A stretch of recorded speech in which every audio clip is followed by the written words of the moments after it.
Hello friends, હવે આપણે discuss કરીશું 100થી વધુ પરમાણુ ક્રમાંક હોય એવા તત્વોના નામકરણ. જો છેલ્લી વખતે આપણે આવર્ત કોષ્ટક લીધું હતું, એની જનરલ માહિતી લીધી. ટેક્સ્ટબુકમાં 76મા પેજ ઉપર આવર્ત કોષ્ટક આપેલું પણ છે, જ્યાં તમે જોઈ શકશો કે જેમ આપણે લખ્યું હતું એ રીતે 1 થી 18 નંબર ઉપર આપેલા છે. જૂના નંબર જે મેન્ડેલિફે આપ્યા હતા એ પણ નીચે આપેલા છે, રોમન આંકડાવાળા. ત્યાર પછી હવે આગળ વાત કરીશું 100થી વધુ પરમાણુ ક્રમાંક હોય એવા તત્વોનું નામકરણ. એકચ્યુઅલમાં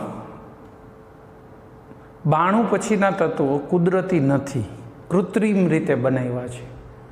હવે તત્વોને જ્યારે કૃત્રિમ રીતે બનાવાતા હોય તો એ બધી લેબમાં તો શક્ય જ નથી. બહુ ઓછી લેબોરેટરી આ કામ કરી શકતી હોય, એટલે એકાબીજા દેશને પણ કોમ્પિટિશન રહેવા માંડે.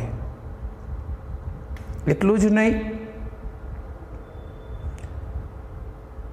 મેન્ડેલિફના આવર્ત કોષ્ટકની એક મોટી ફલશ્રુતિ એ છે કે નવું કોઈ પણ તત્વ હોય એના ગુણધર્મો વિશે સચોટ આગાહી કરી શકાય છે. જેમ એને એકા એલ્યુમિનિયમ એકા સિલિકોનની કઈ રીતે, એમ તો નવા તો જે શોધાણું નથી એ તત્વોના ગુણધર્મો દરેકને ખબર છે, મોટા ભાગના, જાજો ફરક ન પડે એવા. એટલે એ ગુણધર્મો તો દરેક પાસે છે, એટલે ગમે એ દાવો કરી દઈએ કે ભાઈ આ તો અમે શોધ્યું. ખરેખર એને ન શોધ્યું હોય, ખાલી દાવો કર્યો હોય, એવું બની શકે ને. અને બીજો પ્રશ્ન છે અર્ધજીવનકાળ. અર્ધજીવનકાળ એટલે શું છે? હાફ લાઈફ પીરિયડ કહેવાય. એ તત્વ છે ને, એટલી જે અર્ધજીવનકાળ 2 વર્ષ હોય તો 2 વર્ષે એનું 50% જ વધે, 50%નું રૂપાંતરણ અન્ય તત્વમાં થઈ જાય. 4 વર્ષે બીજું 50% ઘટે, 0 ન થઈ જાય. 1 કિલો એક હોય, 2 વર્ષે અડધો કિલો થયો તો બીજા 2 વર્ષે 250 ગ્રામ થાય, હોય એનું અડધું ગણવાનું. પતી ના જાય. પણ જેમ જેમ તમે ઉપર પરમાણુ ક્રમાંક 100થી ઉપર જાઓ ને, એટલે અર્ધજીવનકાળ થોડીક સેકન્ડ જ હોય. 10 મિનિટમાં અડધું થઈ જાય, દર 10 મિનિટે અડધું થાય. તો એનો બધો ડેટા લેવો કેવી રીતે? એટલી ઝડપી ડેટા લઈ શકે એવી તો લેબ જ બહુ ઓછી હોય, 2-4 જ આખા દુનિયામાં. અને એમાંય કોમ્પિટિશન થાય એટલે તો વધારે પડતી તકલીફ. દાખલા તરીકે આવી તકલીફ ક્યાં ઊભી થઈ એની પહેલાં વાત કરી દે. 104 નંબરનું તત્વ, 104 નંબરનું તત્વ કયું? રુથરફોર્ડિયમ છે ને, ખબર છે? રશિયાવાળા કે અમે શોધ્યું 104 નંબરનું તત્વ, એનું નામ છે કુર્ચોટેવિયમ. એ લોકોએ એનું કુર્ચોટેવિયમ નામે પાડી દીધું એની ભાષામાં. અમેરિકાવાળા કે અમે શોધ્યું છે, અને અમેરિકાવાળાએ રુથરફોર્ડિયમ નામ પાડ્યું.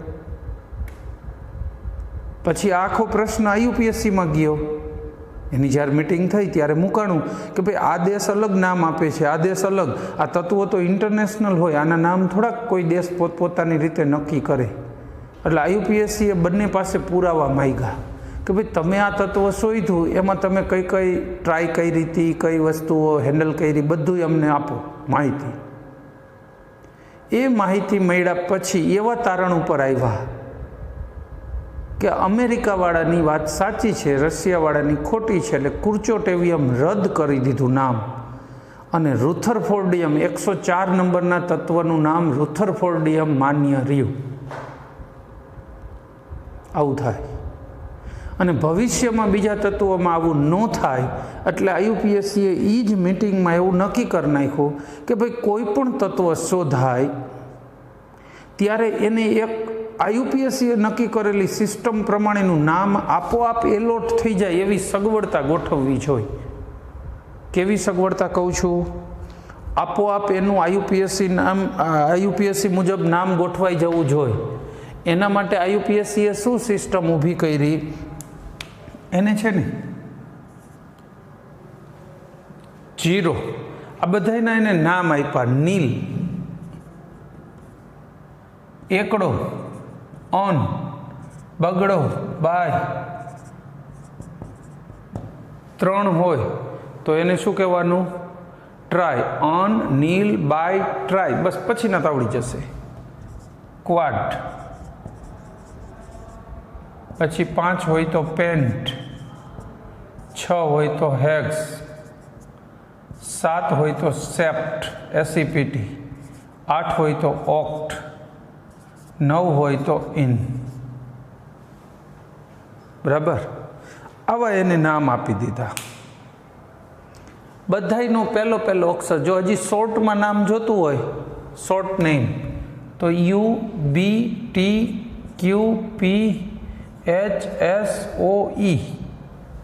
બધાનો પહેલો અક્ષર, એટલે એમાં તો કંઈ ગજામારી વાળું નથી. અને પાછળ IUM, અને છેલ્લે શું લગાડી દેવાનું? IUM. હવે આનો ઉપયોગ કઈ રીતે કરવાનો? માની લો કે હું એવો દાવો કરું કે 118 નંબરનું તત્વ મેં શોધ્યું, બાકી છે ને, ખબર છે?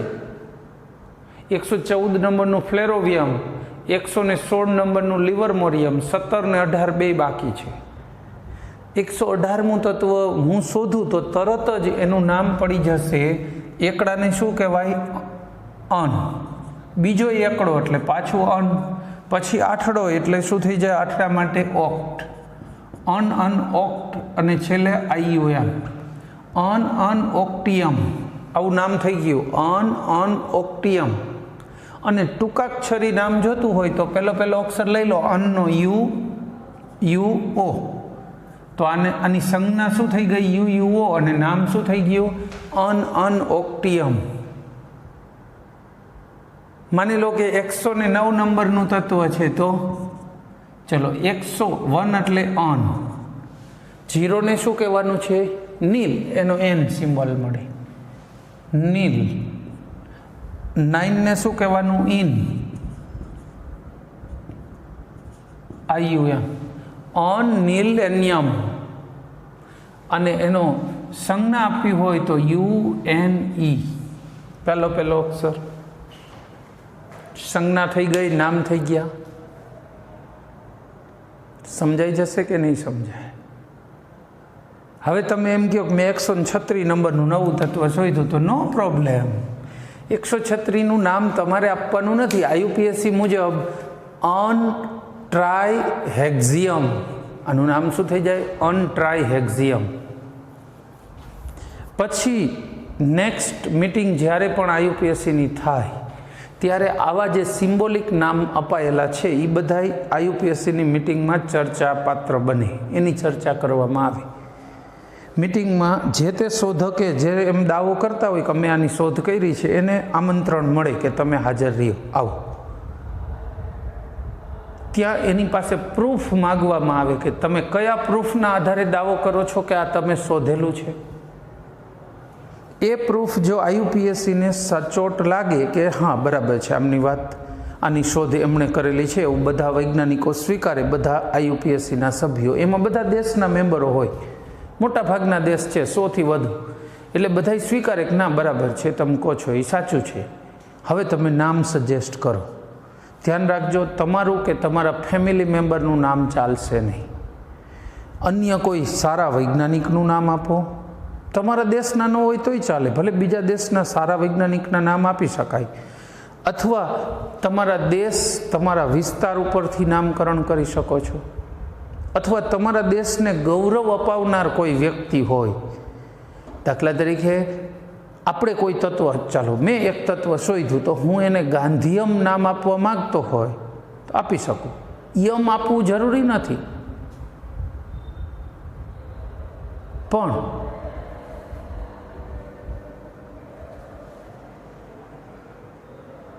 Uranium, neptunium, plutonium, actinium, francium, caesium, barium, indium, thallium, xenon, tungsten. જો ટંગસ્ટન એટલે નામકરણમાં જરૂરી નથી કે પાછળ યમ આવતું હોય તો જ અપાય, મોટા ભાગનામાં અપાય છે. આપણે માની લો ગાંધીયમ આપ્યું તો ચાલે, આપણું સજેશન આપણે જો એ શોધેલું હોય તો સ્વીકારે, કારણ કે એ નામ મારું પોતાનું નથી, મેં સજેસ્ટ કરેલી એવી વ્યક્તિનું નામ છે કે જેણે મારા દેશને ગૌરવ અપાવ્યું છે, તો એ નામ હું સજેસ્ટ કરી શકું એવું. એટલે જે દેશ વચ્ચે અંદરો અંદર જે હરીફાઈ થતી હોય, કારણ કે આમાં રશિયા અને અમેરિકા વચ્ચે જ કોલ્ડ વોર ચાલુ હતું. કોલ્ડ વોર એટલે આવી હરીફાઈ. અત્યારે કેમ આપણે જ ચાઇનાને ચાલુ છે, આપણા અને ચાઇના વચ્ચે અત્યારે આમ જુઓ તો આ કોલ્ડ વોર જેવી જ સિચ્યુએશન છે. કઈ બાબતમાં શેની કહું છું, એની એપ આપણે બંધ કરી, આપણી વસ્તુ ઉપર ધીમે ધીમે એ પ્રતિબંધ કરે, આપણને એમ કે આપણે આગળ નીકળીએ, એને એમ કે અમે નીકળીએ, બસ એવું બધું. પણ રિયલ યુદ્ધ ન થાય તો આ સિચ્યુએશનને કોલ્ડ વોર કહેવાય, ઠંડુ યુદ્ધ, શીત યુદ્ધ, આવું થઈ શકે. આપણે થોડાક આવા તત્વોનું એક લિસ્ટ બનાવી નાખીએ, એટલે બધાના નામકરણ અહીં કહેતા જઈએ અને આવતું જાય ઓટોમેટિક બધું.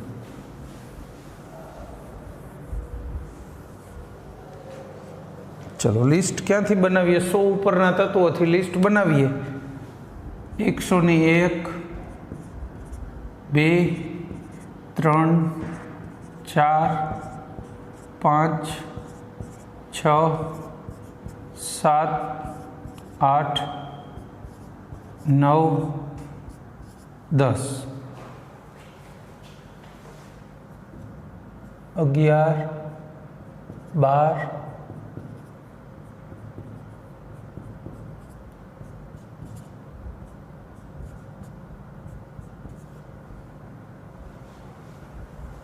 બરાબર છે.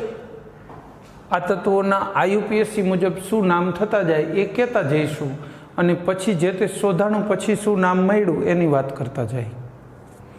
ચલો 101 નંબરનું તત્વ જીટી સીબોર્ગે શોધ્યું હતું અને મેન્ડેલિવિયમ નામ સૂચ્યું હતું એમડી. પણ મેન્ડેલિવિયમ એમડી નામ મળ્યું એના પહેલાંનું નામ ઓન નીલ અનિયમ, ઓન નીલ બાયમ. 102 નંબરનું તત્વ સર આલ્ફ્રેડ નોબેલ ઉપરથી નોબેલિયમ. 103 નંબર un nil trium, un nil trium lawrencium. આ કયું તત્વ છે?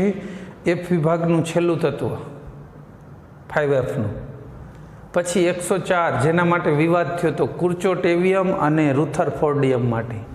એ રુથરફોર્ડિયમ નામ માન્ય રહ્યું છે, એટલે આરએફ સંજ્ઞા. પણ એના પહેલાં શું નામ હતું આનું? On Neel ક્વાડિયમ. ક્વાડ થાય ને 4 માટે. ચલો અહીંયા 105 ઓન નીલ પેન્ટિયમ, ઓન નીલ પેન્ટિયમ.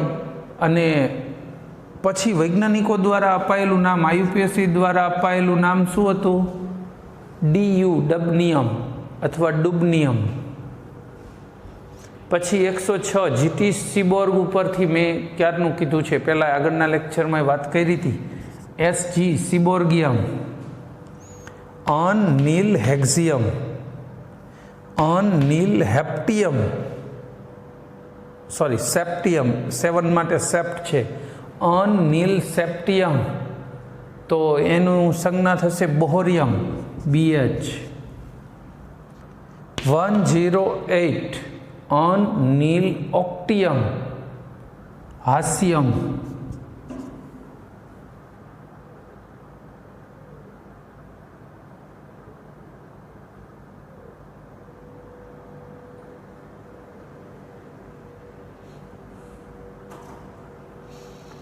• 109 તો એને શું કહીશું? મેઇટનેરિયમ, MT મેઇટનેરિયમ. 110 આનું સોરી પેલું નામ આપશું ને પહેલાં, un nil ennium, un nil octium, un nilium, un nilium. 110 તો એની સંજ્ઞા શું થશે? ધર્મસ્ટાદટિયમ, DS. કાલે આવ્યું હતું ધર્મસ્ટાદટિયમ. પછી 111 ઓન અનિયમ, ઓન અનિયમ. અને રોન્ટેજન ઉપરથી રોન્ટેજિનિયમ, RG. ઓન બાયમ આવ્યું હતું કોપરનિશિયમ, CN. પછી 113 15, 17 અને 18 શોધાણા નથી, છતાંય એના આઈયુપીએસસી મુજબ નામકરણ થાય. અન ટ્રાયમ, અન ક્વાડિયમ. ક્વાડિયમ માટે હતું આપણી પાસે, યાદ છે કંઈ? ફ્લેરોવિયમ, એફેલ. યસ. 116 માટે એલવી, લિવરમોરિયમ. આનું નામ કરવું હોય તો અન પેન્ટિયમ, અન હેક્ઝિયમ, અન સેપ્ટિયમ, અન ઓક્ટિયમ. તો આ રીતે નામકરણ થશે.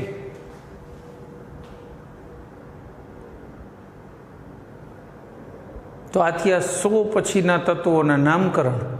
હવે આ જે ટેબલ 76 અને 77માં પેજ ઉપર જે ટેબલો આપેલા છે એ તમામ પાક્કા કરવાના છે. જાણકારી માટે એમાંનું એકેય નથી. જો ડાબી બાજુ આવર્ત કોષ્ટક છે જે તૈયાર જ કરવાનું છે, અને જમણી બાજુ 100થી વધુ તત્વોના નામકરણ માટેની વાત છે, તો એ પણ શું છે? તૈયાર જ કરવાની છે. બરાબર. હવે તત્વોની ઇલેક્ટ્રોનીય રચના અને આવર્ત કોષ્ટક. તત્વોની ઇલેક્ટ્રોનીય રચના અને આવર્ત કોષ્ટક. તો પાછી આવર્ત કોષ્ટકની જરૂરિયાત ઊભી થશે. પાછું આવર્ત કોષ્ટક જોઈશે કે ભાઈ એની અંદર કઈ રીતે બધા તત્વો ગોઠવાયેલા છે. જોતા જઈએ, જરૂર પડે એટલા લખતા રહીશું. હવે આવર્તની વાત કરી છે, સમૂહ નહીં.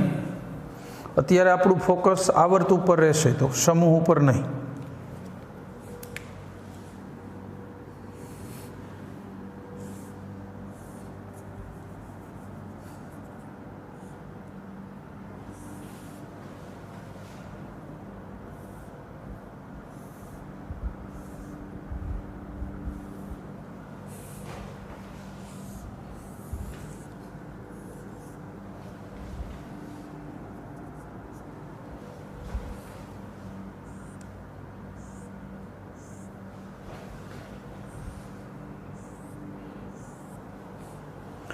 આવર્ત 3, પછી આ 4, 5, 6, 7.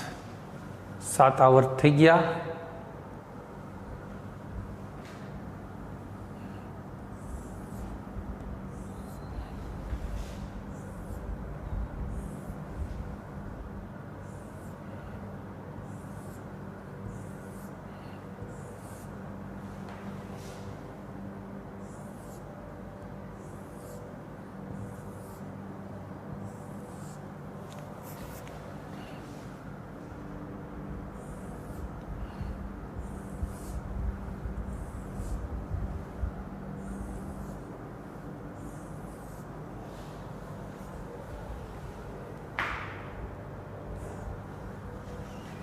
અહીંયા પહેલો આવર્ત છે. બરાબર. આ બે ક્યાં? આ સમૂહ પહેલો, બીજો સમૂહના નંબરે આપી દે. 3, 4, 5, 6, 7, 8, 9, 10, 11, 12, 13, 14, 15, 16, 17, 18.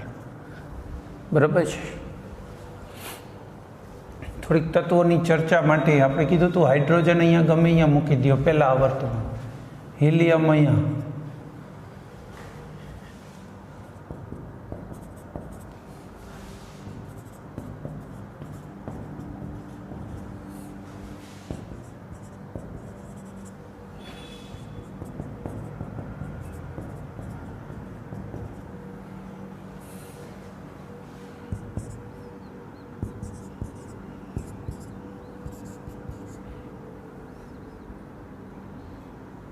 Calcium, strontium, barium, radium. પછી અહીંયા સ્કેન્ડિયમ, ઇટ્રિયમ,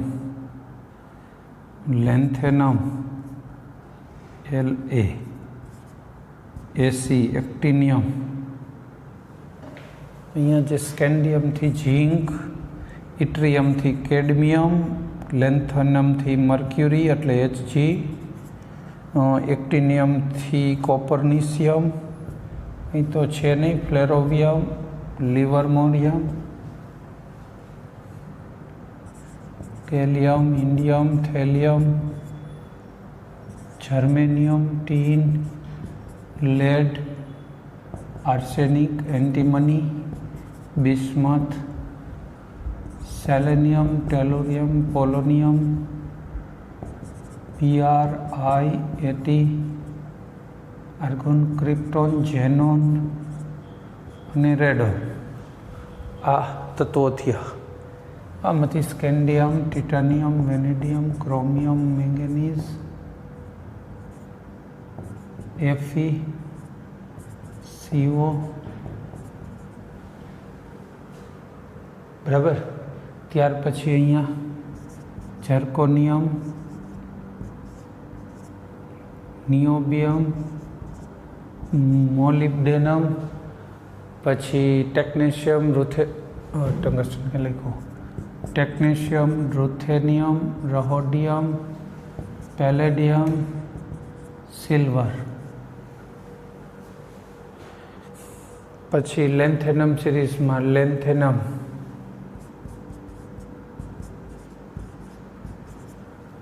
ટેન્ટેલમ, ટંગસ્ટન, રેનિયમ, ઓસ્મિયમ, ઇરિડિયમ, પ્લેટિનમ, ઓરમ અને મર્ક્યુરી. પછી અહીંયા એક્ટિનિયમ 89 નંબરનો, પછી 103 લોરેન્સિયમ, 104 રુથરફોર્ડિયમ, 104 રુથરફોર્ડિયમ, યસ. પછી 105 ડબનિયમ, પછી 106 જાણીતું જીટી સિબોર્ગ ઉપરથી સિબોર્ગિયમ, બરાબર. પછી બોહોરિયમ, પછી હાસ્યમ, પછી મેઇટનેરિયમ, હાસ્યમ, પછી મેઇટનેરિયમ. હવે આવશે દરમસ્ટાડટિયમ, DS. પછી ધર્મસ્ટાડટિયમ, પછી રોન્ટેજિનિયમ અને કોપરનિશિયમ. થઈ ગયા. હવે આમાં ઇલેક્ટ્રોન રચના કઈ રીતે થાય, બસ એ જ વાત કરવી છે. આવર્તની ઇલેક્ટ્રોન રચના શું? તો કે અહીંયા મુખ્ય ક્વોન્ટમાંક 1, 2, 3, 4, 5, 6, 7 ભરાય. તો આની ઇલેક્ટ્રોન રચના 1s1, 1s2. રેડી? એ S વિભાગનું હોવું જોઈએ, પણ છે P વિભાગમાં અપવાદ છે. આ S વિભાગ છે, આ વચ્ચેનો D વિભાગ આપણે છેલ્લે કીધું હતું, આ P વિભાગ છે. હવે અહીંયા ઇલેક્ટ્રોન રચનામાં શું આવવાનું? અહીંયા 2 નંબરનો આવર્ત ચાલુ થાય, 2s1, 2s2, એટલે Sમાં ભરાય. હવે આના પછી જો Dમાં તો ભરાતા જ નથી, સીધા 2માં ક્યાં આવી જાય? અહીંયા 2p1, 2p2, 2p3, 2p4, 2p5, 2p6. દાખલા તરીકે આની કોઈ ઇલેક્ટ્રોન રચના આખી લખવાની કહે, પહેલાં ઉપલી હરોળની આખી લખી લેવાય, 1s2 એટલે ઉપલી હરોળનું છેલ્લું તત્વ આવી ગયું. હવે આ હરોળમાં અહીંથી ચાલુ કરો એટલે 2s1 ને 2s2, 2 એ પૂરું થઈ ગયું. પછી હજી આગળ 2p6 એ નિયોન આવી ગયું. જો 6 4 10 ઇલેક્ટ્રોન થઈ ગયા આખા આવર્તનું. બીજો આવર્ત, હવે ત્રીજા આવર્તની લખવી હોય તો જો પહેલા આવર્તથી લખવી હોય તો આખી લખે જવાની, નહીંતર અહીંયા તમે પહેલા આવર્તની 1s2 લખ નાખો, બીજાની 2s2, હવે ત્રીજાની 3s2, પછી અહીં જો સીધી 3p ચાલુ થઈ જાય 3p6 સુધી, એટલે આર્ગોનની થઈ ગઈ. બરાબર? તમને કદાચ બહુ તો અહીં લખવું હોય તો હિલિયમ કમ્પ્લીટ, પછીનું આ અહીંયા લખી નાખી નિયોન કમ્પ્લીટ, 3s2 ને 3p6 થઈ ગઈ. હવે ચોથો આવર્ત જુઓ. ચોથા આવર્ત માટે આર્ગોન કમ્પ્લીટ, 4s2, 2 ભરાણા. પછી હવે કઈ ચાલુ થયા? આ હરોળ. અહીંથી 3d ચાલુ થાય, આ 4d શ્રેણી છે, આ 5d, આ 6d. આમાં S અને P 2 વિભાગને મુખ્ય વિભાગો કહેવાય. આ D અને F ને ગૌણ વિભાગ કહેવાય. એમાં D એટલે ટ્રાન્ઝિશન સિરીઝ, સંક્રાંતિ તત્વો કહેવાય, D શ્રેણીના તત્વો. અને આ D વાળા બધા તત્વોને કેવા ગણશું? સંક્રાંતિ શ્રેણી. આ પ્રથમ સંક્રાંતિ શ્રેણી, આ દ્વિતીય સંક્રાંતિ શ્રેણી, તૃતીય અને ચતુર્થ, 4 સંક્રાંતિ શ્રેણીઓ છે. હવે ચારે આખી ભરાઈ જ ગઈ છે. વર્ષો પહેલાં ભણાવતા ત્યારે આ અધૂરી હતી, હજી અહીં નહોતા ભણાવતા અમે જૂની બુકમાં. મેં ભણાવવાનું ચાલુ કર્યું ત્યારે અહીંયા અટકી ગયેલું હતું, અહીંયાથી આગળ આ બધું હવે આવી ગયું. હવે છેક અહીં સુધી આ બધા ભરાઈ ગયા છે. તમે ભણશો એટલે 12માં બધા ભરાઈ જશે. ચલો, આર્ગોન કમ્પ્લીટ 4s2. પછી હવે અહીંથી 3D શ્રેણી ચાલુ થશે, 3D10 સુધી જશે અહીંયા સુધી. પછી અહીંયા કઈ ચાલુ થઈ જાય? 4 નંબરની જ. જો 4 નંબરનો આવર્ત હોય એમાં ડીમાં 3 ચાલે, એટલે હવે 4p6 આ છેલ્લું તત્વ ક્રિપ્ટોન થઈ ગયું. હવે આ જીનોનનું લખવું હોય તો ક્રિપ્ટોન કમ્પ્લીટ 5s2. પછી ડી કઈ ચાલે? 4d10 અને 5p6 થઈ જાય. પછી હવે અહીંયા છઠ્ઠા, પણ અહીંયા લેન્થેનમમાં મેં તમને કીધું હતું આમાં 14 મહેમાનો બીજા રહેલા છે, એટલે એ કઈ શ્રેણી રચતા હતા? 4f અને અહીંયા 5f કીધું હતું ને કાલે. તો હવે અહીંયા છઠ્ઠામાં ભરીએ. જો હાલો, જીનોન કમ્પ્લીટ 6s2, 6sમાં 2 ભરાઈ ગયા. હવે કોનો વારો છે? આ તો પછી ચાલશે, આ એક જ ખાનામાં સીધા ક્યાં કરી જવાનું? એફમાં 4f14, પછી 5d10. જો એફ આ 2 પાછળ હાલે છે, પછી અહીંયા પી બરોબર હાલે. પી ને એસ માટે આ છગડો બરાબર લાગશે, તો 6p6. આ છેલ્લા તત્વની થઈ ઇલેક્ટ્રોન રચના. 7મા સમૂહમાં રેડોન કમ્પ્લીટ 6s, હવે 7 ચાલુ થઈ ગયા. 7s2, 5f14, 6d10, 7p અહીંયા છોડી દો.